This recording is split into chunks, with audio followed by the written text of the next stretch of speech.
श्री रामचंद्र जी महर्षि श्री वाल्मीकि जी महाराज के आश्रम में विराजित हैं।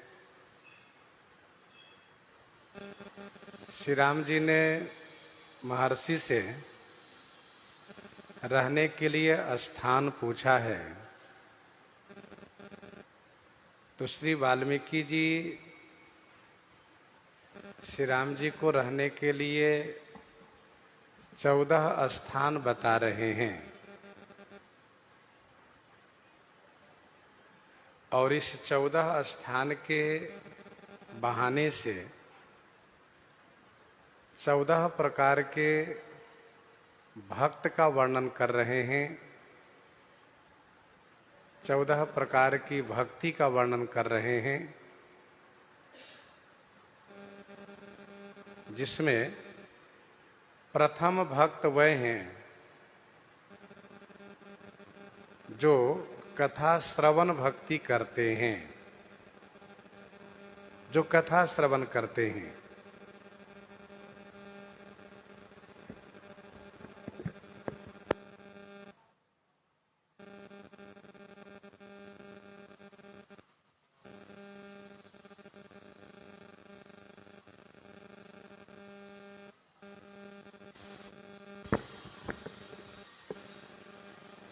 श्रवण भक्ति के संदर्भ में महर्षि श्री वाल्मीकि जी महाराज कहते हैं कि जिनके कान समुद्र के समान हैं और आपकी कथा सुंदर नदी के समान है, थोड़ा कम करिए, सुंदर नदी के समान है, जो अपने कान रूपी समुद्र में आपकी कथा रूपी नदियों को समाहित करते रहते हैं, हमेशा निरंतर समाहित करते रहते हैं और कभी उनका कान भरता नहीं है आपकी कथा श्रवण से।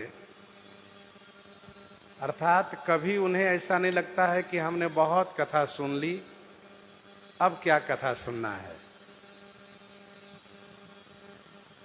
जितना अधिक कथा श्रवण करते हैं उतनी ही अधिक प्यास बढ़ती जाती है, तो उनके हृदय रूपी घर में आप निवास कीजिए, ऐसा महर्षि वाल्मीकि जी ने कहा। दूसरा स्थान के संदर्भ में श्री वाल्मीकि जी ने ये कहा कि जिन्होंने अपने नेत्र को चातक बना रखा है, आपके दर्शन रूपी मेघ की अभिलाषा में हमेशा आपका नाम रटा करता है, पीऊ पीऊ किया करता है, हमेशा आपके स्मरण में वह खोया रहता है और आपके दर्शन रूपी मेघ की चाहना करता रहता है। मेघ से क्या मिलता है? पानी।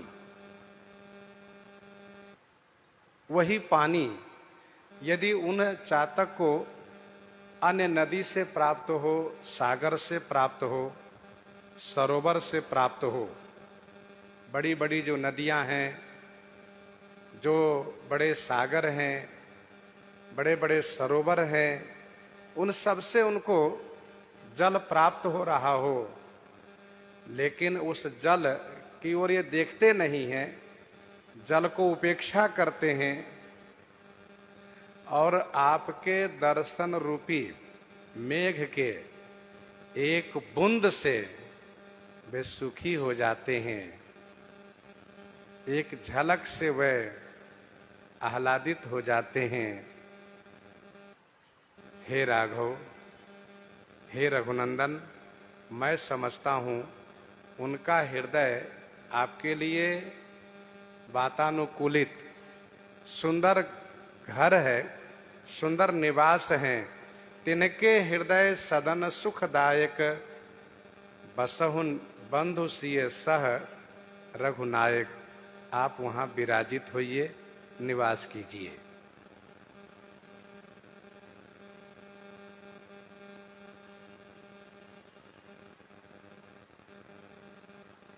तीसरा स्थान के संदर्भ में श्री वाल्मीकि जी आगे कहते हैं, जस तुम्हार मानस विमल हंसनि जीहा जासु मुक्ताहल गुणगण चुनई राम बसहु हियतासु राम बसहु मन माहि। तो जस तुम्हार मानस विमल हंसनि जीहा जासु मुक्ताहल गुणगण चुनई राम बसहु हियतासु। आपका जस विमल मान सरोवर है, निर्मल मान सरोवर है, और जिनकी जिह्वा हंसनी बन करके उस मान सरोवर में हमेशा रहती है। और करती क्या है?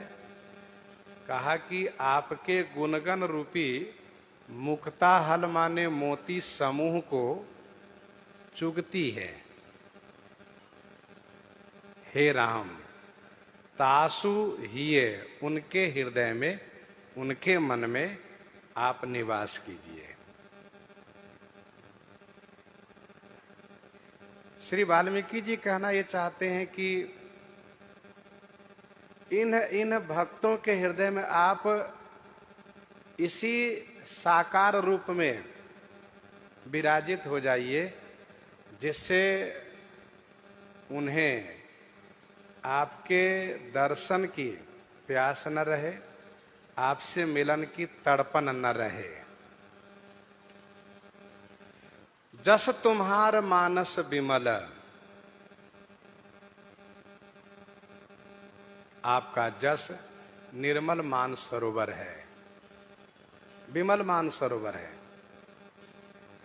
गोस्वामी तुलसीदास जी महाराज ने श्री रामचरितमानस जी को मान सरोवर के रूप में देखा है। यह मान सरोवर है। ये कौन सा मान सरोवर है? का हृदय रूपी मान सरोवर है।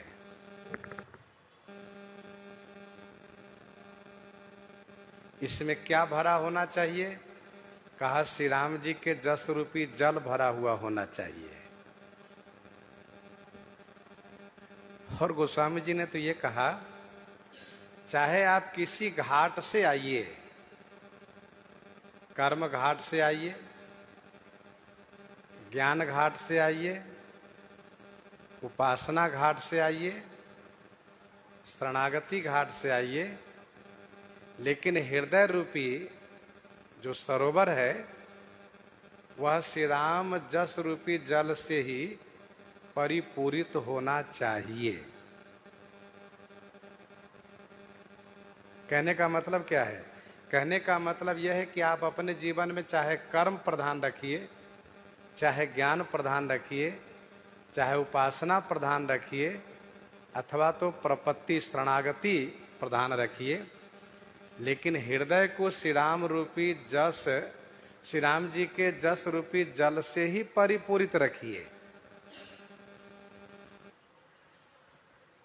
इसलिए गोस्वामी जी महाराज ने बालकांड के प्रारंभ में हृदय को एक मान सरोवर के रूप में देखा है, और उसी में चारों संवाद को, चारों घाट को और इन चारों मार्गों से आबद्ध किया है, संबंधित किया है। ये चार संवाद, चार घाट, एक कर्म घाट से है, एक ज्ञान घाट से है, एक उपासना घाट से है, एक शरणागति घाट से है। अस्तु, हम विषय पर आवे। जस तुम्हार मानस विमल, आपका निर्मल जस ही ये मान सरोवर है,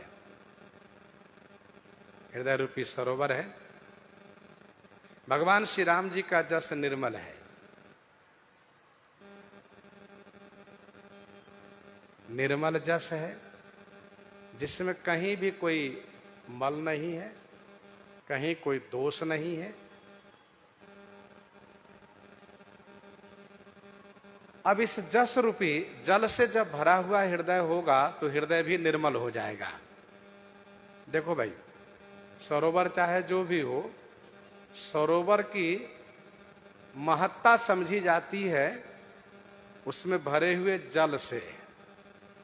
जल कैसा है तो हृदय चाहे कैसा भी हो, लेकिन हृदय की महत्ता समझी जाती है भगवान के जस रूपी जल से। जस तुम्हार मानस विमल।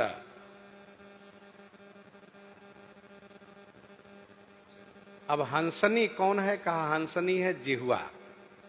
ध्यान दीजिएगा, हंस और हंसी, हंस और हंसनी का निवास मान सरोवर में होता है। जहां तहां काक उलूक बक मानस सकृत मराल। कौआ उल्लू बगुला तो जहां तहां सब दिखते ही हैं, हंस तो केवल मान सरोवर में दिखते हैं। जहां तहां काक उलूक बक मानस सकृत मराल। क्या बढ़िया संकेत है। अलूल जलूल फजूल की बात करने में तो सबकी जिह्वा लगी ही रहती है। किसी किसी बिरले की जिह्वा भगवान के जस रूपी मान सरोवर में हंसनी बन करके विहार करती है। जस तुम्हार मानस विमल हंसन जिहा जासु।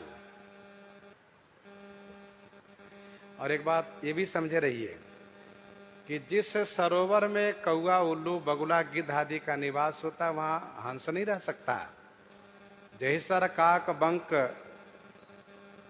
खग बक सूकर क्यों मराल तह आवत। सुरसर सुभग बनज बनचारी डावर जोग की हंस कुमारी।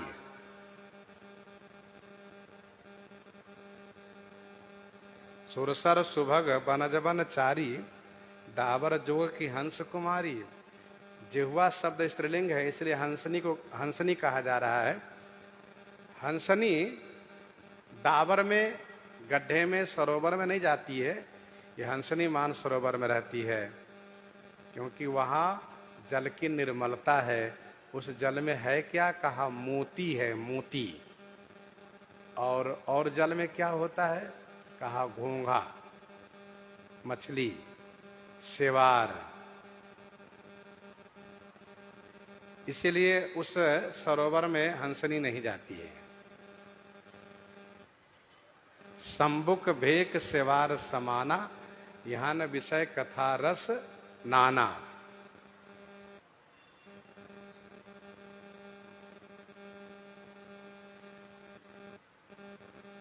यदि जिह्वा भगवान श्री राम जी के गुणगान में नहीं लगी, यदि जिह्वा भगवान श्री रामचंद्र जी के गुणगान में नहीं लगी, तो वह जिह्वा हंसनी हो ही नहीं सकती है। वह जिह्वा क्या कही जाएगी? तो गोस्वामी जी महाराज कहते हैं, जो नहीं करई राम गुण गाना जिह सुदा दूर जिह समाना। वह व्यक्ति हुआ मेढक, उसकी जिह्वा हुई मेढक की जिह्वा।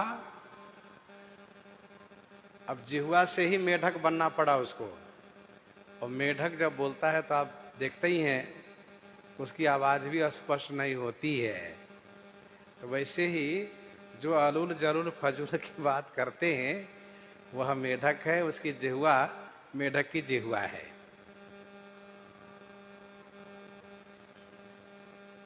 भगवान श्री राम जी के जस में ही गुण रूपी मोती है। ध्यान दीजिएगा, भगवान श्री राम जी के जस रूपी निर्मल जल में ही गुण रूपी मोती है। सदगुण, दिव्य गुण, उस गुण रूपी मोती को यह जिह्वा रूपी हंसनी चुगती है। ये इसका आहार है, जिह्वा का आहार है।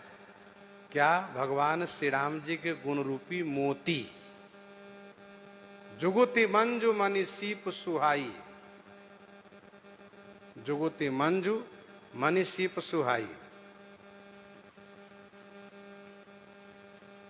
इसीलिए गोस्वामी जी महाराज ने कहा विनय पत्रिका 237 में, काहे न रस नारामयी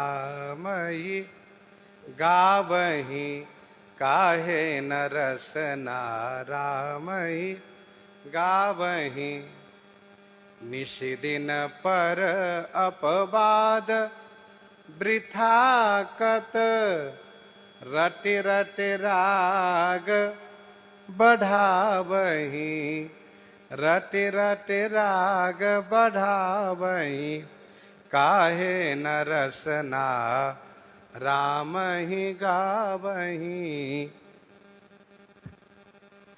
दूसरे की निंदा जब हम करते हैं तो उससे क्या होता है? जैसे जिसकी निंदा किए उनके प्रति द्वेष हुआ और जिनकी बड़ाई किए उनके प्रति राग हुआ। तो फिर हमारा जीवन कहाँ चला गया? कहा राग द्वेष में। इसलिए हम राग द्वेष में न पड़ करके हम अपनी जिह्वा रूपी हंसनी को भगवान श्री राम जी के गुण रूपी मोती को चुगने में लगा दें। कवितावली उत्तरकांड 29 पद में पढ़िए, सुनु कान दिए नित नेम लिए, सुनु कान दिए नित नेम लिए, रघुनाथ ही के गुण गाथ ही रे, रघुनाथ ही के गुण गाथ ही रे। सुनु कान दिए नित नेम लिए। नित्य नेम से हम अपनी जिह्वा को भगवान के सद्गुण को चुगने में लगाए रखें। आगे हम श्रवण करें। श्री वाल्मीकि जी कहते हैं, राम बसहु ही तासु। हे राघव, आप उनके हृदय में निवास कीजिए।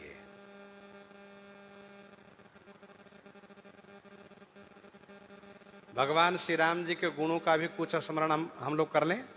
श्री राम जी के गुण, जिस गुण के बारे में श्री भरतलाल जी महाराज कहते हैं, प्रभु पितु मातु सुहृद गुरु स्वामी, पूज्य परम हित अंतर जामी, सरल सुसाहिब शील निधानु, प्रणत पाल सर वज्ञ सुजानु, समरथ शरणागत हितकारी, गुण गाहक अवगुण अघ हारी, स्वामी गोसाई सरिस गोसाई। यहाँ तक श्री भरतलाल जी भगवान श्री राम जी के मंगलमय गुणों का स्मरण करते हैं।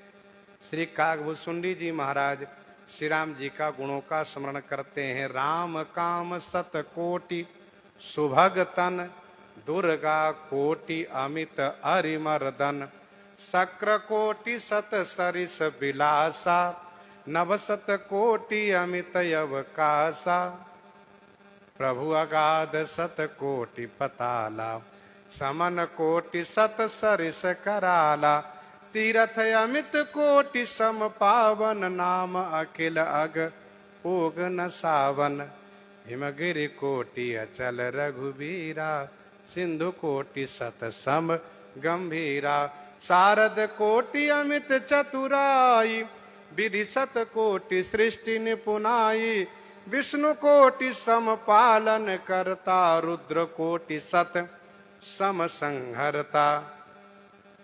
इस प्रकार से श्री काकभूषुंडी जी महाराज श्री राम जी के गुणों का स्मरण कर रहे हैं। इसके बाद वे कहते हैं, राम अमित गुण सागर, थाह की पावै कोई था नहीं पा सकता। संसार में जितनी गुण कला दिखाई देती है ना, जितनी गुण कला दिखाई देती है, वह सारी गुण कला उन्हीं श्री राम जी से सहस्रांश और भी मान लीजिए 1,00,000 के अंश, अंतिम शतांश तो नहीं कह सकते, बिल्कुल स्वल्पांश मिला है। और ये गुण कला के सागर समुद्र हमारे श्री राम जी हैं। राम काम शतकोटि सुभगतन, 100 करोड़ कामदेव के समान श्री राम जी का शरीर सुंदर है। अब जरा सोचिए, 100 करोड़, इसलिए हमने कहा कि अब सहस्रांश कहें तब भी वो लग रहा है कि ज्यादा हो जाएगा। यहां तो करोड़ांश कहिए, अरबांश कहिए, तब भी ऐसा लगता है कि हाँ कुछ संतुष्टिजनक है। तो श्री राम जी तो समस्त सद्गुणों के निधान है। महर्षि वाल्मीकि जी महाराज वाल्मीकि रामायण में श्री राम जी के गुणों का स्मरण करते हैं, वहां भी वर्णन है विस्तार से। जस तुम्हार मानस विमल हंसन जी हा जासु, मुक्ता हल गुणगन चुनई, राम बसहु ही तासु। ध्यान देने वाली बात है, कहीं भी कोई विशिष्ट गुण दिखाई दे रहा हो तो ये नहीं समझना चाहिए कि सर्वे सर्वा यही गुणवान है। ये मानना चाहिए कि हमारे श्री राम जी से, श्री राघव से थोड़ा सा गुण इनको मिला है। इससे क्या होगा कि मेरा मन श्री राम जी की ओर जाएगा, उस व्यक्ति की ओर नहीं जाएगा। और इसीलिए गोस्वामी जी ने कहा कि सुनहु तात, मायाकृत गुण और दोष अनेक, गुनिया उभय न देखिए, देखिए स्वविवेक। ये इसका मतलब है। हम हर कार्यों में, हर क्षेत्रों में अपने राम जी की ओर देखा करें और ये मन में लावे, हमारे राम जी ऐसे हैं, हमारे राघव ऐसे हैं, हमारे श्री राम जी में ये गुण है। इससे क्या होगा, चित्त श्री राम जी में अनुरक्त रहेगा। तो मुक्ता हल गुणगन चुनई, राम बसहु ही तासु। एक बार देवर्षि नारद जी ने भगवान श्री राम जी से पूछा, प्रभु आपसे मिलने की कभी कभी बड़ी तीव्र लालसा होती है, जी चाहता है कि इसी क्षण मिलूं आपसे, तो आप अपना पता ठिकाना बता दीजिए, वहीं मैं आ जाया करूंगा, दर्शन कर लिया करूंगा। तो सरकार ने कहा, नारद जी अब मुझे कहां कहां ढूंढते रहिएगा, इसलिए एक काम आप करिएगा, जब भी दर्शन की इच्छा आपके मन में होगी तब आप मेरा गुणगान शुरू कर दीजिएगा, चरित गायन करिएगा। और ये जो आपके पास वीणा है ना, आप तो बहुत बढ़िया गाते हैं, बहुत बढ़िया गाते हैं, आपका स्वर भी बड़ा मधुर है। आप इस वीणा पर सप्त स्वर के लहर देते हुए, स्वर की झंकार से आप मेरा गुणगान करिएगा, मैं उसी क्षण आपके पास आ जाऊंगा।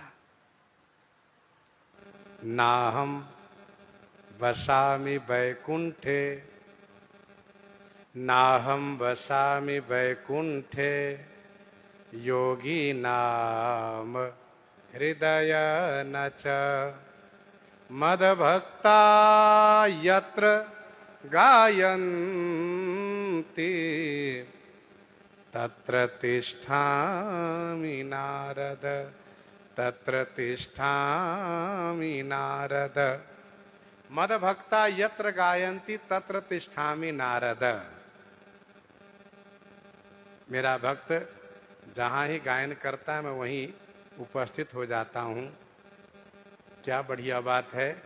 अब हम कहें कि हम भी तो गुण गाते हैं, भगवान क्यों नहीं आ रहे हैं, तो हम ठीक से ईमानदारी से भाव से गायन नहीं करते हैं। सत्य ये भी है। ठीक से गायन का मतलब क्या है? कहा मम गुण गावत,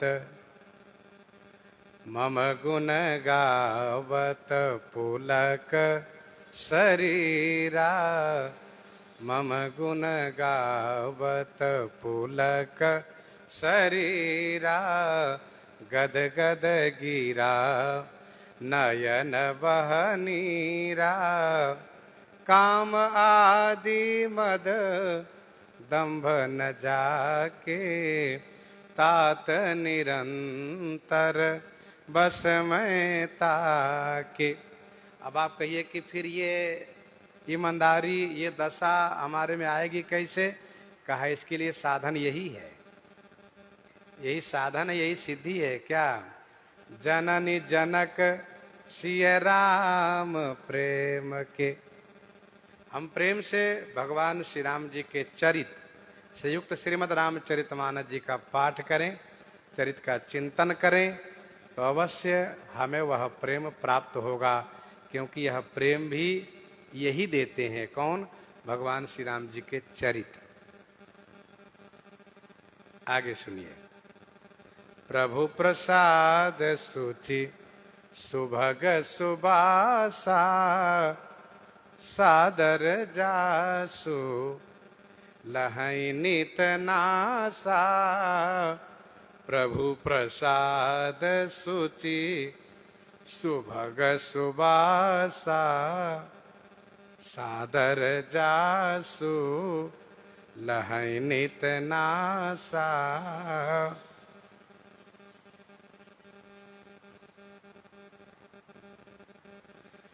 प्रभु प्रसाद सुचि सुभग सुबासा, सादर जासु लहै नित नासा। महर्षि श्री वाल्मीकि जी महाराज श्री राम जी से संवाद कर रहे हैं, 14 स्थान बता रहे हैं। श्री राम जी की ईश्वरत्व को भली भांति वर्णन भी किए हैं, लेकिन फिर भी बड़े सुंदर तरीके से कहते हैं कि प्रभु प्रसाद, आपके प्रसाद। अब स्वाभाविक इसमें ईश्वरत्व प्रकट हो रहा है और कहीं कहीं माधुर्य भी दिख रहा है। तो प्रभु प्रसाद सुचि सुभग सुवासा, हे प्रभु आपका प्रसाद कैसा है? कहा सुचि माने पवित्र है, और कैसा है? कहा सुभग माने सुंदर है। उसका सुबास, सुबास माने खुशबू, सुगंध। जासु नासा, सादर नित लहई, जासु नासा माने जिनकी नासिका आदर पूर्वक नित्य ग्रहण करती है, सूंघती है।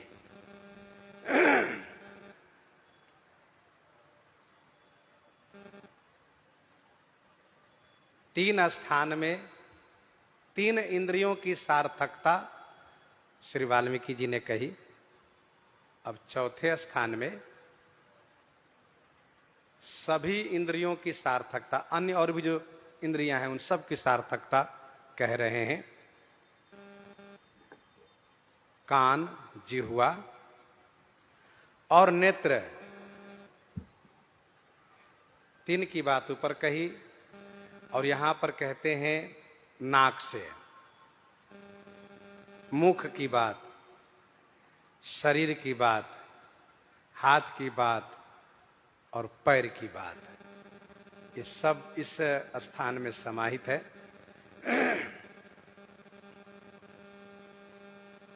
जासु नासा माने जिनकी नासिका, जिनकी घ्राणेन्द्री, जिनके नाक भगवान श्री राम जी के प्रसाद रूपी सुंदर पवित्र सुगंध को ग्रहण करते हैं।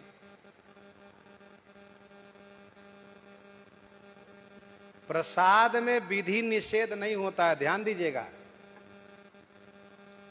प्रसाद में विधि निषेध नहीं होता है, प्रसाद में प्रसाद भाव होता है कि ये प्रभु का प्रसाद है, दिव्य है, मंगलमय है, इनके द्वारा मैं पवित्र हो जाऊंगा, मेरी इंद्रियां पवित्र हो जाएगी, ये भाव रखना चाहिए। और प्रसाद में जब हम ये कहते ये ठीक नहीं है, ये अच्छा है, अरे भैया वो अच्छा है, वो वाला देना हो, तो फिर वो प्रसाद भाव नहीं रहा। प्रसाद में विधि निषेध नहीं है, ध्यान दीजिएगा। जैसे प्रभु है ना, वैसे प्रसाद भी प्रभु हैं। जैसे वो प्रसाद है प्रभु के, तो प्रभु के समान ही है, वो समर्थ हैं पवित्र करने में। हम प्रसाद भाव से प्रसाद को ग्रहण करें, स्वाद भाव से नहीं, इंद्रियों को संतुष्टि करने के लिए नहीं, इंद्रियां जो चाह रही उसके भाव से नहीं, प्रसाद भाव से। वो पावन है, शुचि माने पवित्र है, सुभग माने क्या है? कहा ऐश्वर्य युक्त है। सुंदर तो है ही, ऐश्वर्य युक्त है वो। सुवास माने खुशबू। हम लोगों की नासिका की एक ऐसी आदत है, इसकी खुशबू चाहिए, सुगंध है। कहीं वाटिका से निकलते हैं तुरंत एक फूल तोड़ लेंगे, सूंघ लेंगे। कहीं से यदि और कुछ मिला तो पहले सूंघते हैं कैसा है। अपने भी चलते हैं तो इत्र आदि लगा लेते हैं, जिससे कि हाँ ये सुगंध हमें मिलती रहे, खुशबू मिलती रहे। और आसपास वालों से भी अपेक्षा रखते हैं कम से कम खुशबू इत्र लगाए रखें। अच्छा, समाज में लोग जाते हैं तो ये प्रयास जरूर करते हैं कि भाई वो लगाएंगे इत्र, जिससे कि लोगों को लगे कि हाँ एक बार ध्यान पावे कि ये खुशबू आई कहाँ से, ये खुशबूदार व्यक्ति है। इस तरह की भावना ये हमारी घ्राणेन्द्रिय की है। श्री वाल्मीकि जी कहते हैं विषय वर्धक खुशबू की ओर मत जाइए, आप प्रभु प्रसाद शुचि सुबक जो खुशबू है उसकी ओर जाइए। आप एक बात और समझ लीजिए, आप फिर आगे हम चर्चा करेंगे। ज्ञान मार्ग में और भक्ति मार्ग में यही अंतर है। ज्ञान मार्ग में और भक्ति मार्ग में यही अंतर है। क्या? ज्ञान मार्ग के महापुरुष लोग वे कहते हैं कि इंद्रियों के आहार पर बिल्कुल प्रतिबंध लगा दो, बिल्कुल रोक लगा दो। एक गुफा में बैठ जाओ, कोई चटक मटक खाना नहीं, थोड़ा सा फल खा लो, बहुत नहीं मनमाने, बहुत यदि ऐसा हो तो खिचड़ी खा लो, सादी खिचड़ी, कोई तेल मसाला ना हो, बिल्कुल बंद करो। जिह्वा बिल्कुल बिगड़ी हुई है, जिह्वा पर प्रतिबंध लगा दो। ये नासिका की आदत है सुगंध लेने की, बिल्कुल रोक लगा दो, कुछ नहीं सूंघना है। आंख की आदत है सब तरफ देखने के लिए, वो कैसा है, वो कैसा है, वो कैसा है, सबकी ओर ये नेत्र देखा करता है। हाँ ये थोड़ा ठीक दिख रहे हो, और ये तो ठीक नहीं है, तो इस पर भी रोक लगा दो। नेत्र को ही नहीं देखना है, जिह्वा पर रोक लगा दो, मुख पर रोक लगा दो, आंख पर रोक लगा दो, कान पर रोक लगा दो। ज्ञानी कहते हैं बिल्कुल रोक लगा दो। परिणाम क्या होता है? एकदम से उबाल आता है, और एकदम से उबाल आता है, व्यक्ति वह साधक उब करके और फिर बाहर कूद जाता है, छोड़ो ये सब बेकार है, परेशान हो जाता है। ऐसा क्यों होता है? ऐसा इसलिए होता है कि जब से जन्म हुआ तब से ये सांसारिक विषय संबंधित, भोग संबंधित वस्तुओं की ओर ही हमारी इंद्रियां अग्रसर थी, और इसके पूर्व न जाने कितने जन्मों से सारी इंद्रियां हमारी उसी भोग सुख की ओर ही हमेशा प्रवृत्त रही है। अब उसको एकदम से रोक लगा देना बड़ा कठिन काम है। वैसा ही कठिन काम है कैसे? जैसे एक नदी की धारा जो भयंकर है, सावन भादव के महीने में नदी की धारा में भयंकरता है, नदी में बाढ़ आई है, और एक व्यक्ति कह रहा है कि सोने धार को बिल्कुल रोक लगा दो, इधर जाए ही नहीं। तो इससे क्या होगा? आप बांधोगे, बांधोगे, बांधते जाओ, बांधते जाओ, बांधते जाओ, बड़ी मजबूती से बांधते जाओ। खूब बांध ऊंचा बांध दिया, और इधर पानी भी भरता जाएगा, क्योंकि नदी उग्र है। नदी में भयंकरता है, पानी भरता जाएगा, बांध को खूब मजबूत से बांधे रहो, लेकिन जिस दिन बांध टूटेगा, जिस दिन बांध टूटेगा, क्या उसका परिणाम होगा, ये भी आप सोचे रहिए, समझे रहिए। फिर तो यही बात आएगी, ग्रंथि न छूट मिटा सो प्रकाशा, और बुद्धि विकल भई विषय बतासा। तब फिर जीव विविध विधि पावई संस्कृति कलेश, हरि मायाति दुस्तर तरिन जाई विहगेश। अब ये सारी इंद्रियां बहिर्मुख होकर के विषय को भागती है, बड़ी दुर्गति हो जाती है। ज्यादा इस पर ना आकर के हम हमें इस विषय पर कि ज्ञान की ये स्थिति है। ज्ञान मार्ग वाले ऐसा कहते हैं सोहम अस्मि, अहम अस्मि, सोहम अस्मि, वही मैं हूं, ब्रह्मास्मि, सोहम सोहम। वहां न कोई आकार है, न नाक है, न मुख है, न कान है, न कपोल है, न हाथ है, न हृदय है, कुछ दिखते भी नहीं, केवल प्रकाश है। अब निराधार चिंतन कब तक ठहरेगा वह व्यक्ति, वह साधक एक न एक दिन विचलित हो जाता है, परेशान हो जाता है। ये ज्ञान मार्ग की स्थिति है। अब आइए भक्ति मार्ग में। भक्ति मार्ग के आचार्य संत महापुरुष कहते हैं, इंद्रियों पर रोक बिल्कुल मत लगाओ। तो इंद्रियों को इस तरह से बहिर्मुख बने रहने दे, कहा नहीं, थोड़ा सा उसमें सुधार कर लो। जैसे नदी की जो उग्र धारा है, भयंकरता है, उसको रोको मत, उसको मोड़ दो, दूसरी दिशा की ओर ले चलो। दूसरी दिशा की ओर ले जाओगे तो उस नदी की धारा से कोई नुकसान नहीं होगा, लेकिन बिल्कुल रोक देने से बड़ा नुकसान होगा। वैसे ही इंद्रियों को बिल्कुल रोक मत लगाओ, उसकी दिशा बदल दो। दिशा कैसे बदल दो? तो अभी आपने सुना, जिनके श्रवण समुद्र समाना। जो कान हमेशा प्रपंच सुनने के लिए उतावले रहता था, कहीं भी कोई प्रपंच हो रहा हो, लड़ाई झगड़ा हो, खड़े होकर सुनते थे, कोई बात हो रही हो, कोई विवाद हो रहा, तुरंत सुनने लगते थे, और नहीं तो फिर गाना सुनना शुरू कर देते थे। भजन नहीं, गाना। वह गाना जो विषय वर्धक है उसको सुनने लगते थे। अब उस कान को हम खुराक क्या देना शुरू किए? तुमको सुनाएंगे, सुनो, उसी स्वर में सुनो ना भाई। भगवान का भजन सुनो, भगवान की कथा सुनो। कान को भजन में लगा दिए सुनने के लिए। नेत्र बड़ा बदमाश था, केवल सुंदरता देखने के लिए परेशान था। कोई भी थोड़ा सुंदर देखे उसी की ओर देखने लगता था। अब उस नेत्र को कहां लगा दिए? कहा भगवान के दर्शन में लगा दिए। एक बात याद आती है, नेत्र की जो बदमाशी है उस पर श्री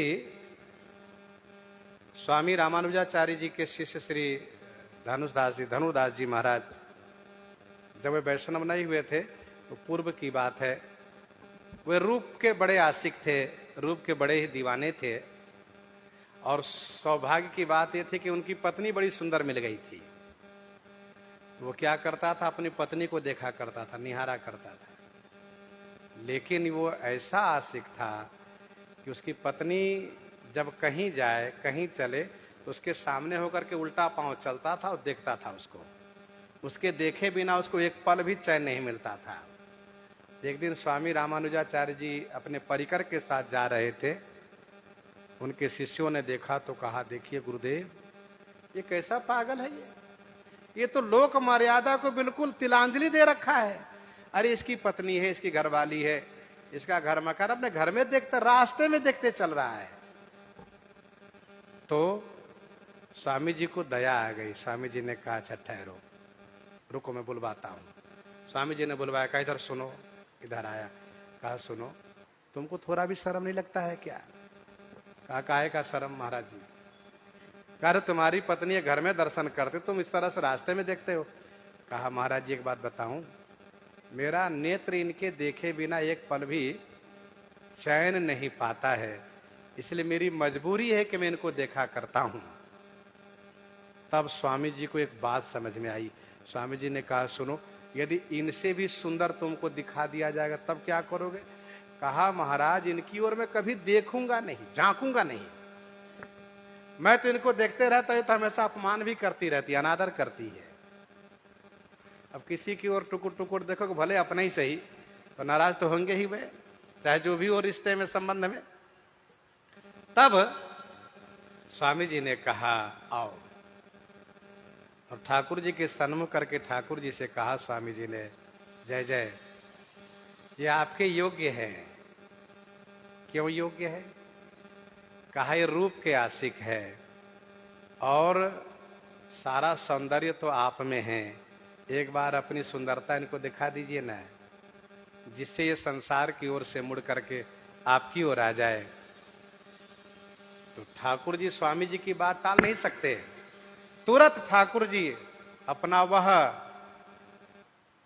कोटि काम के दर्प को मर्दन करने वाला सौंदर्य प्रकट किए, और जब उन्होंने देखा तो फिर ठाकुर जी के ही हो गए। इसी को कहते हैं मुड़ना। इसको क्या कहते हैं? मुड़ना। इधर से उधर मुड़ जाना, भगवान की ओर मुड़ जाना। तो भक्ति मार्ग में हमारे आचार्य महापुरुष कहते हैं, गुरुजन कहते हैं कि मुड़ जाओ, भगवान की ओर मुड़ जाओ। इंद्रियों के विषय पर रोक मत लगाओ। कान को लगा दो कथा श्रवण में, नेत्र को लगा दो भगवान के दर्शन में। तुमको जो छवि प्रिय लगे ना, वही छवि निहारा करो। ठाकुर जी के उन छवि के चित्र बना करके चित्र रख लो अपने पास, देखा करो, निहारा करो, और इस बात को मन को समझाओ कि देखो यही छवि है शाश्वत। बाकी दुनिया की छवि जितनी है ना, वो नश्वर है। आज तो बहुत बढ़िया उसमें चमक दमक दिखती है और कल लगता है बिल्कुल मुरझाया है। तो वो छवि इसमें निहारो। तो नेत्र को लगा दो भगवान को देखने में, जिह्वा को लगा दो कहां? भगवान के गुण के स्वाद लेने में। अब नाक को लगा दो भगवान के अर्पित इत्र पुष्प के खुशबू लेने में। तो भक्ति मार्ग में आचार्य महापुरुष कहा करते हैं कि इसमें होगा क्या कि इंद्रियों में उबाल नहीं होगा और परेशान नहीं होगे, क्योंकि उनको खुराक मिलता जाएगा, बल्कि वहां से ज्यादा सुख यहां मिलेगा, वहां से ज्यादा यहां सुख मिलेगा। सांसारिक सुख में कभी भी पूर्णतः संतुष्टि नहीं है।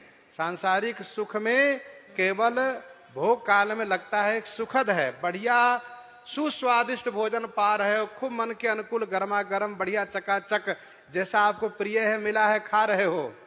लेकिन दूसरे क्षण डर सता रहा है, क्या कहीं नुकसान न कर जाए, कहीं पेट न खराब हो जाए, कहीं तबीयत न खराब हो जाए। बहुत बढ़िया साधन से आप चल रहे हो, गाड़ी में बैठे हो, कार में बैठे हो, हवाई जहाज में बैठे हो, लग रहा है बहुत सुखद यात्रा हो रही है। वहां भी डर बना हुआ है, क्या कहीं इसके चालक से भूल हुई तो यहीं पर जीवन समाप्त हो जाएगा। तो सांसारिक सुख के भोग काल में भी संतुष्टि नहीं है, निर्भयता नहीं है, लेकिन भगवान की भक्ति में, भगवान के भजन में निर्भयता है, शाश्वत सुख है। क्योंकि वहां क्या है? वहां तो ये है कि यदि ये शरीर छूटा भी तो हम उन्हीं को पाएंगे, उन्हीं के पास जाएंगे, ये बात आ जाती है। इसलिए भक्ति मार्ग में व्यवस्था ये बनाई गई है कि आप इंद्रियों को भगवान से मोड़ दीजिए। आप नाक को दीजिए ना सूंघने के लिए, खूब खुशबू दीजिए ना, लेकिन ऐसे नहीं तो भगवान के चरणों में अर्पित जो पुष्प है उसका खुशबू लीजिए। भगवान के चरणों में जो अर्पित इत्र है उसका खुशबू लीजिए। उससे क्या होगा? पवित्रता आएगी और सुंदर ऐश्वर्य प्राप्त होगा। प्रभु प्रसाद सुचि सुभग सुबासा, सादर जासु लहय नित नासा। तुम्हि निवेदित भोजन करहि, तुम्हि निवेदित भोजन करहि, प्रभु प्रसाद पट भूषण धरहि प्रभु प्रसाद पट भूषण धरहि तुम्हि निवेदित भोजन करहि तुम्हि निवेदित भोजन करहि। आपको नैवेद्य अर्पित करके आपको भोग लगा करके आपको निवेदित करके भोजन करहि और प्रभु प्रसाद पट भूषण धरहि। हे प्रभु आपके प्रसाद आप द्वारा अर्पित प्रसादित प्रसाद पट और आभूषण को धरहि माने धारण करते हैं। मुख को दीजिए भोजन, पर यह आदत छोड़ दीजिए कि तावा से निकल के रोटी हमारी थाली में आवे। तो भगवान को भोग लगाइए फिर पाइए। गर्मा गर्म कढ़ाई से हलवा पकौड़ी हमारे ही थाली प्लेट में आवे, ये बात छोड़ दीजिए। भगवान को भोग लगाइए तो ऐसा भोग लगाइए कि उनकी जिह्वा न जल जाए। ऐसा नहीं कि बिल्कुल गर्मा गर्म उनके सामने रख दीजिए, सो भी नहीं। ध्यान दीजिएगा, भक्ति मार्ग में विशेषता है। भगवान के प्रसाद पावे ये भाव होना चाहिए। तुम्हि निवेदित भोजन करें, आपको निवेदित करके भोग लगा करके। प्रसादे सर्व दुखानाम हानि रस्योपजायते। एक बार हम कहीं बैठे थे और कुछ पाने की चर्चा आई, तो श्री राम बल्लभा कुंज के पूज्य अधिकारी श्री राजकुमार दास जी साथ में थे। हमने कहा महाराज जी नुकसान करेगा, तो उन्होंने कहा कि आप रामायणी है, आप आपसे क्या कहना है, प्रसाद भाव से पाइए, मेरी गारंटी है कोई नुकसान नहीं होगा। हमने कहा ठीक है महाराज जी, और सचमुच कोई नुकसान नहीं हुआ। और वो वस्तु ऐसी थी कि उसे पेट खराब होना बिल्कुल निश्चय था, लेकिन अब संत की बात है और प्रसाद भाव है तो क्या नुकसान करेगा, कोई नुकसान नहीं हुआ। प्रसादे सर्व दुखा नाम हानि रस्योपजायते। जब प्रसाद भाव है तो कोई नुकसान नहीं करेगा। लेकिन हम प्रसाद भाव नहीं रखते हैं साहब, स्वाद भाव रखते हैं। देखते हैं कि बढ़िया और दे दो भैया, ये प्रसादी थोड़ा और दे दीजिए। और यदि देखते हैं कि ये ठीक नहीं है, बस हो गया, प्रसाद है कंठ के नीचे नहीं जाना चाहिए, थोड़ा सा दीजिएगा। ये मन की बदमाशी है। हाँ जी, तो तुम्हें निवेदित भोजन करहि प्रभु प्रसाद पट भूषण धरहि। हम अमनिया कोई वस्तु का उपयोग ना करें, ये संकल्प होना चाहिए मन में। पानी भी पिए, तुरंत गले में माला है छुआइए, भगवान को स्मरण कीजिए, पीजिए जल। और जब प्रसाद भाव होगा तो कोई तंत्र मंत्र, अरे यहां तक कि जहर भी नुकसान नहीं करेगा। जब प्रसाद भाव है तो मीरा जी को, प्रहलाद जी को जहर भी नुकसान नहीं करता है, कबीर बाबा को जहर भी नुकसान नहीं करता है, क्योंकि प्रसाद भाव है हमारे अंदर में। भगवान का अर्पित भोग है ये कैसे नुकसान करेगा। अभी भक्तमाल के वो भक्त का नाम अभी याद नहीं आ रहा है, संभवतः आपको नाम हो। बिल्कुल उनकी बहन ने जहर मिला दिया था, बाद में रोने लग गई, क्योंकि उनका भी नियम था कि अपने भांजे को खिला के ही खाता था वो। परिणाम ये हुआ कि रोने लगी और कही कि आप इसको मत पाइए भैया। कहा नहीं, तुमने मेरे ठाकुर को पवा दिया, मैं तो खाए बिना नहीं रहूंगा। और फिर वे भोजन बंद कमरे में किए, लेट गए, मस्ती आई, आनंद आया। भक्त का नाम अभी स्मरण में नहीं है। तो कहने का भाव यह है कि जब हम प्रसाद भाव से भोजन कर रहे हैं तो कोई नुकसान नहीं होगा। तुम्हें निवेदित भोजन करहि प्रभु प्रसाद पट भूषण धरहि। संत महात्मा अमनिया कोई वस्तु ग्रहण ही नहीं करते हैं।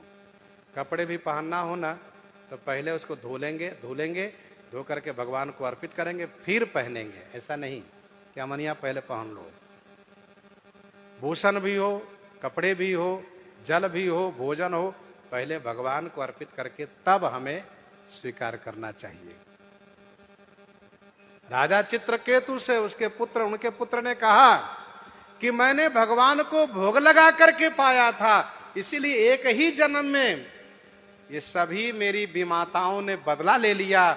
यदि हम भोग न लगाए होते तो मुझे 1 करोड़ जन्म लेने पड़ते और एक एक करके सभी मुझको मारती, क्योंकि मैंने एक साथ सबको जला दिया था। तो भगवान के भोग लगा के पाने में बहुत फायदा है। संत महात्मा कहते हैं क्या, जिनके चून उनका पुण्य, जिनका चून उनका पुण्य, जोगी अवधूत के पाप न पुण्य। इसका मतलब यही है कि भगवान के प्रसाद पा रहे हैं, अब भगवान उन पर कृपा करें, ये भावना है। तो तुम्हें निवेदित भोजन करही, प्रभु प्रसाद पटभूषण धरही। श्री विभीषण जी महाराज जब भगवान के शरण में चलते हैं, भगवान के पास चलते हैं, तो गीतावली सुंदर कांड में 30 पद में गोस्वामी जी ने लिखा है, विभीषण जी कहते हैं महाराज राम पह जाऊंगो, मैं महाराजा धीराज श्री राम जी के पास जा रहा हूं। तो आप एक राजा के भाई हो, राजा सा ही जीवन जिए हो, श्री राम जी तो वनवासी हैं, वहां क्या खाओगे क्या पहनोगे, 2 बात की चिंता होती है, क्या खाएंगे क्या पहनेंगे, कहां रहेंगे। विभीषण जी महाराज बहुत सुंदर विचार करते हैं, मैं उन श्री राम जी के पास जाता हूं जो महाराजा धीराज हैं, मैं उनसे कहूंगा प्रभु मुझे आपसे कुछ नहीं चाहिए, केवल रोटी का सेवक मुझे बना लीजिए, बस भोजन मिल जाए, आपकी सेवा में रहूंगा। और उनसे कहूंगा रोटी भी मुझे वो रोटी नहीं चाहिए तो कि मैं आपसे एक फरमाइश करूं, निवेदन करूं कि आप मुझे गेहूं की रोटी दीजिए, बाजरे की रोटी दीजिए, क्षेत्र के अनुसार जहां जहां जिसकी रोटी प्रिय हो, वो नहीं। तो विभीषण जी कहते हैं मैं उनसे कहूंगा कि आप जिस कपड़े का उपयोग कर लेंगे उसी कपड़े से मैं अपना निर्वाह करूंगा, आपका प्रयोग किया हुआ जो जिसको आप उपयोग नहीं करेंगे छोड़ देंगे, उस कपड़े से मैं अपना निर्वाह करूंगा, और आप जो भोजन करेंगे उसमें जो छोड़ देंगे वो पा लिया करूंगा। ये उस पद में विभीषण जी ने सोचा है, ये भावना है। शरण में जाते समय क्या भावना है कि बचा हुआ रोटी खा लूंगा, पहना हुआ कपड़ा मैं उपयोग कर लूंगा, लेकिन हमारे श्री राम जी इतने उदार शिरोमणि हैं कि शरण में आने के बाद कहते नहीं नहीं आप जैसे हो वैसा ही रखूंगा। कैसे? राजा बना दिए तुरंत, और राजा बना के रखे। तो कहने का भाव यह है कि अमनिया ग्रहण नहीं करना चाहिए। हम भगवान को अर्पित करके तुम ही निवेदित भोजन करही, प्रभु प्रसाद पटभूषण धरही। हमेशा हमारे मन में यह भाव होना चाहिए, तो दिए वस्तु श्री रामम तुभ्यमेव समर्पय। ये आपकी वस्तु है प्रभु, आपको अर्पित करके फिर भगवान को कभी नहीं लगना चाहिए अरे भगत जी तुमने खा लिया, तुमने पहन लिया, मुझे नहीं दिया। ये नहीं होना चाहिए। मधुकरी संतों की तो ऐसी रहनी है कि वे मधुकरी मांग के लाते फिर भी भोग लगाते हैं। अब चाहे मंदिर से मधुकरी मांग के लावे, चाहे घर से मधुकरी मांग के लावे, कोई अमनिया तो मिलता नहीं है। मंदिर में भोग लगा हुआ है, घर में बालक भगवान का भोग लगा हुआ है, लेकिन वो संत जी लाते हैं तो भगवान को भोग लगा के तब पाते हैं। एक मधुकरिया जी महाराज नित्य इसी प्रकार से भोग लगा हुआ लाते थे और भोग लगा के पाते थे। एक दिन भूख लगी थी, कहीं ध्यान उनका बटा हुआ था, लाए और थाली में निकाले और पाना शुरू कर दिए। एक ग्रास लिए, याद आया रे मेरे अपने ठाकुर जी को भोग लगाया नहीं, मेरे जो शालिग्राम भगवान हैं, मेरे जो ठाकुर जी मैंने भोग नहीं लगाया, मैं तो पा लिया एक ग्रास, अब क्या होगा। अब तो बड़े चिंतित हो गए। तो भगवान प्रकट हो गए और भगवान ने कहा सुनो अभी भोग लगाओ, कहा प्रभु क्षमा कीजिए, मैंने तो पा लिया। तो कहा, ठाकुर जी ने कहा, रोज कहाँ अमनिया भोग लगाते हो तुम, रोज तो जूठे भोग लगा रहे थे, आज यही सही लेकिन भोग लगाओ, मुझे खिलाओ तब खाना।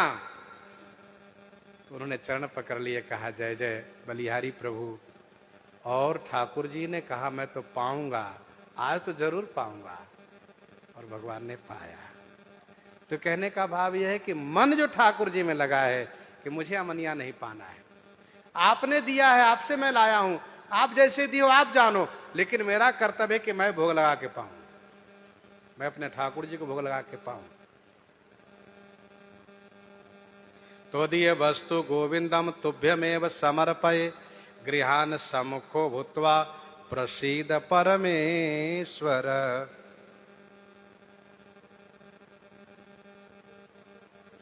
एक बात और ध्यान दीजिएगा, बिना भोग लगाए खाने वाला चोर कहलाता है। चोर दिया तो भगवान ने ही, अब हम उनको भी अर्पित नहीं करेंगे तो क्या कहलाएंगे? चोर। और बिना भोग लगाए खाने से पाप भी लगता है, वह चोर कहलाता है।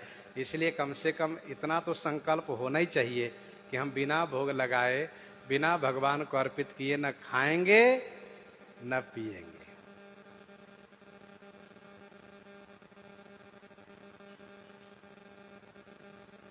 महिमा महाप्रसाद को सुरसुरानंद, बताइए, महिमा महाप्रसाद, प्रसाद की भावना थी, उन्होंने प्रकट करके दिखा दिया।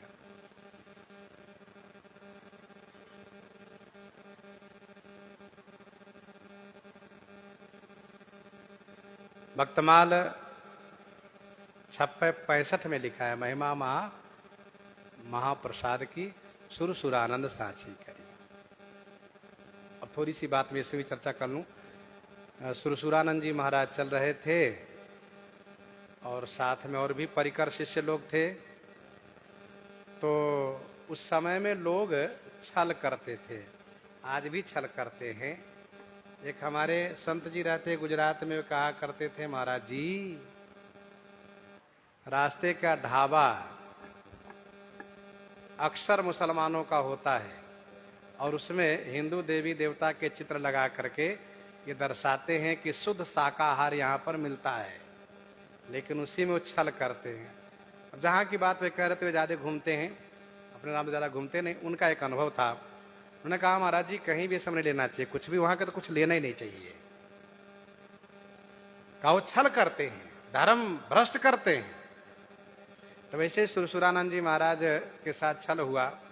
क्या हुआ कि पकौड़ी में मांस मिला दिए धर्म नष्ट करने के लिए, और ऊपर से हरी हरी तुलसी रख करके, महाराज जी ये भगवान का प्रसाद है, भोग लगाए।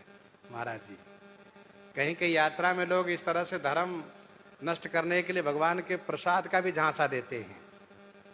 यदि प्रसाद पर पक्की निष्ठा हो तभी लेना चाहिए, नहीं तो नहीं, और प्रसाद भाव से लेना चाहिए। तो श्री सुरसुरानंद जी महाराज क्या किए, उन्होंने कहा तो ये अपना ले लिए, ठीक है, थोड़ा सा लिए। और इसके बाद पीछे से उनके शिष्य लोग आए, तो उन्होंने कहा कि देखिए आपके गुरु जी महाराज लिए हैं प्रसाद, आप लोग भी ले लीजिए। देखिए हरी हरी तुलसी जी की मंजरी। और महाराज चेला लोग पेटू राम पेट भर भर के पकौड़ी खा लिए, खूब जम के पाए। पाने में तो उसको पता चल ही गया कि गड़बड़ है, लेकिन फिर भी चांप दिए। अब इसके बाद गुरुजी ने डांटा, क्यों बच्चे तुमने पकौड़ी खाई? जी गुरुजी आपने पाया इसलिए हमने पा लिया। अच्छा हम पाए इसलिए तुम भी पा लिए? कहा तब ऐसे नहीं चलेगा। कैसे? हम भी उल्टी करें तुम भी उल्टी करो तो पता चलेगी कौन क्या खाया है। अब महाराज गुरु जी ने उल्टी करी तो बिल्कुल हरी हरी तुलसी और वो खुशबू आ रही तुलसी की।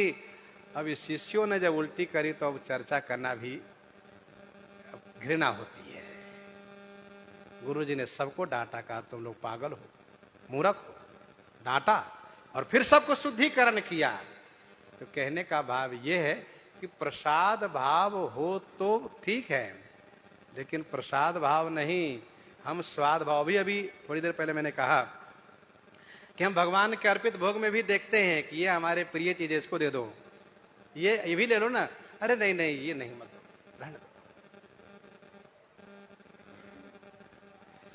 तो तुम्हें निवेदित भोजन करही, प्रभु प्रसाद पट भूषण धरही। प्रभु प्रसाद पट भूषण धरही, तुम्हें निवेदित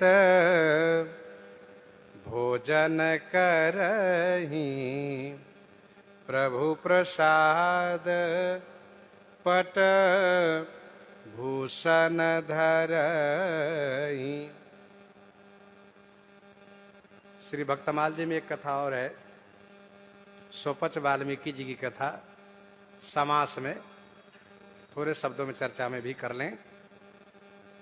श्री युधिष्ठिर जी महाराज के यज्ञ में बड़े बड़े तपस्वी, ऋषि, मनीषी, राजर्षि, ब्रह्मर्षि सब के सब पधारे, दूधाहारी, फलाहारी और एक बार भोजन करने वाले और सब प्रकार की तपस्या करने वाले, सब प्रकार से सब पधारे।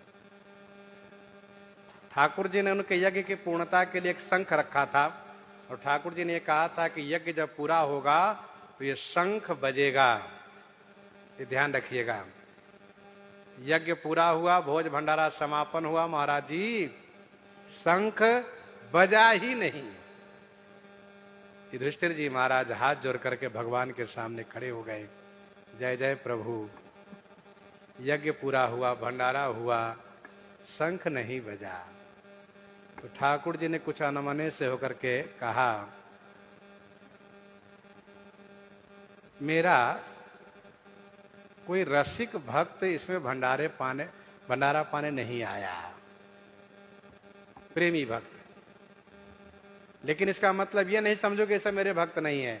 मैं ये भी नहीं कह सकता हूं कि सब मेरे भक्त नहीं, सब मेरे ही भक्त हैं। सब तो मेरे ही भक्त हैं, क्योंकि मेरे ही नाम पर सब हैं, जोगी जति तपस्वी मुनि सब। लेकिन मेरा कोई वैसा अनुरागी प्रेमी भक्त भोजन नहीं किया है। तो श्री युधिष्ठिर जी ने कहा, प्रभु ऐसे भक्त का परिचय आप दीजिए, हम उन्हें सादर बुलावें। तो ठाकुर जी ने कहा कि वे अपने आप को छुपाए रखते हैं, वे आना नहीं चाहेंगे, लेकिन फिर भी आपके यज्ञ की पूर्णता के लिए उन्हें बुलाना भी अनिवार्य है। ये काम करिए, आप मेरा नाम नहीं बताइएगा, आप जाकर निमंत्रित कीजिए। कहा कौन है वे? कहा वैसे तो आपके यहाँ नित्य आते हैं, नित्य आते हैं, ये भी बात है। एक बात ध्यान दीजिएगा, हम यदि पहचान नहीं पा रहे हैं संत को तो नित्य ही क्यों न सामने आ रहे हो, हम उनसे लाभान्वित नहीं हो सकते। नित्य आते हैं आपके यहाँ। कहाँ रहते? कहा आप ही के पास में रहते हैं। क्या नाम है? ठाकुर जी ने कहा उनका नाम है सोपच वाल्मीकि। आप जाइए, उनको आमंत्रित कीजिए, बुलाइए, सम्मान पूर्वक भोजन कराइए। मन में नहीं आना चाहिए कि डोम है वो, ध्यान रखिएगा, नहीं तो आपका ये यज्ञ सफल नहीं होगा। अब महाराज अर्जुन जी, भीम जी निमंत्रण देने के लिए गए, दूर से साष्टांग प्रणाम किया। वाल्मीकि जी ने कहा महाराज क्या बात है, आप आए? कहा आपसे प्रार्थना है कल प्रसाद आ पावे। हमें तो आप के यहाँ का रोज भोजन पाता हूं। कहा नहीं नहीं, कल पाइए। इन लोगों ने परिक्रमा करी है, दंडोत प्रणाम किया है, आमंत्रित किया। ठाकुर जी ने श्री द्रौपदी जी से कहा है कि सुनिए, आज आप सुंदर व्यंजन बनाइए, आपके हाथ की सार्थकता होगी, आपके जो रसोई बनाने की जो आप में कला है उस कला की सार्थकता होगी, आप बढ़िया भोजन बनाइए।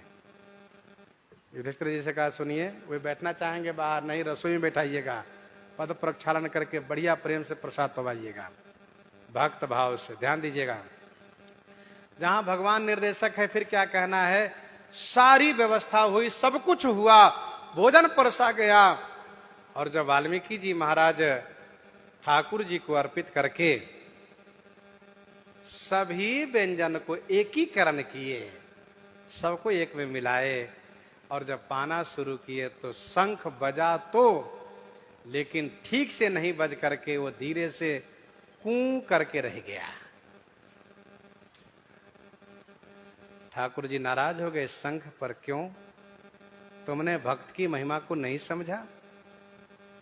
तुम बजे क्यों नहीं? बताओ। शंख ने हाथ जोड़ करके कहा, प्रभु आप रुष्ट न होवें, मेरे सरकार आप नाराज न होवें, आप द्रौपदी जी से पूछ लीजिए। सरकार ने द्रौपदी जी से भगवान श्री कृष्ण जी ने पूछा, आपके मन में कोई दुर्भाव तो नहीं आया? उन्होंने कहा हाथ जोड़ करके, मुझसे थोड़ी भूल हुई है। क्या भूल हुई? मैंने मध्य रात्रि से जाग करके परिश्रम करके इतना सुंदर अलग अलग व्यंजन बनाया, अकौड़ी पकौड़ी तिलौड़ी दनौरी कढ़ी और मालपुआ पूड़ी और सब्जी चटनी और पेय पदार्थ सुंदर सुंदर सब अलग अलग बनाए। मेरी इच्छा थी अलग अलग स्वाद लेकर के महाराज जी हमें बताते आज ये बना है वो बना, लेकिन इन्होंने सब चौपट कर दी, सब एक मिला दिए एक में। तो मेरे मन में एक बात आ गई, आखिर ये डोम ही तो ठहरे। ध्यान देना, कभी कभी यदि भक्त के हृदय, भक्त को लेकर के मन में बात आ जाती हो, आखिर ये अमुक ही तो है, ये भी बड़ा अपराध हो जाता है। भक्ति न देख करके आपने उनमें वो दोष देख लिया, आखिर ये अमुक जाति के तो है। लोग कह देते हैं साधु बन गए तो क्या हुआ, ये अमुक ही तो है, ऐसा कह देते हैं, लेकिन ये दोष है, अपराध है। द्रौपदी जी ने कहा, मेरे मन में बात आई कि आखिर डोम ही तो ठहरे, अलग अलग स्वाद लेना क्या जानेंगे। तो श्री कृष्ण भगवान ने कहा कि आप उनसे एक बार पूछ तो लीजिए, उन्होंने एक में क्यों मिलाया।